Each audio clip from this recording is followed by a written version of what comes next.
Viewers Siragadikka assign பிரம்மு Meena வந்து நிறையவே order எடுத்து இது மாதிரி விஷயங்களை செய்கிறாங்க.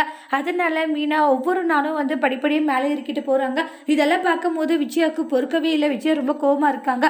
சே, எப்படியாச்சும் வந்து இவளை நம்ம இறக்கணும். ஏன்னா இவ இந்த அளவுக்கு வளர்ந்துட்டு போகிறா, இவ இப்படியெல்லாம் வளர்ந்துட்டு போகக்கூடாது, இப்படி நான் இவளை வளர்ந்துட்டு போக விடவும் மாட்டேன்றாங்க. ரோகிணி கிட்ட இதை பற்றி சொல்கிறாங்க. ரோகிணி தேவையில்லாத பிரச்சனை பண்ணி நம்ம மாட்டிக்க வேண்டாம் ஆண்டி, மீனா பாவம் கஷ்டப்படுறாங்க, அவங்களோட வேலை செஞ்சுட்டு போட்டோம் அப்படின்றாங்க. என்னமா ரோகிணி திடீர்னு நல்லவளா மாறிட்டேனி அப்படின்னு ஒன்னே ரோகிணி ஷாக் ஆகுறாங்க.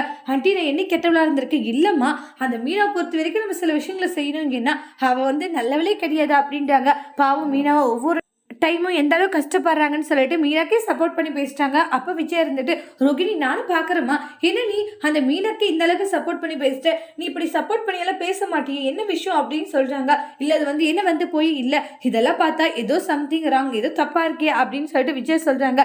என்னம்மா என்ன அவங்களுக்கு ஏதாச்சும் வந்து கமிஷன் கொடுத்தால அதனால தான் இப்படி பேசுறேன்ட்டு ரோகிணி பற்றி தப்பாக பேசிட்டாங்க. அப்போ ரோகிணி போதும் நிப்பாட்டுங்க ஆண்டி, என்னை பற்றி இப்படி பேசிட்டு இருக்கீங்க, நான் என்ன கமிஷனுக்கு அழியறவளா அப்படின்னு சொல்லிட்டு விஜயா கிட்ட சண்டை போடுறாங்க. அதோட இந்த பிரமவை முடிச்சிருக்காங்க. தேங்க்யூ.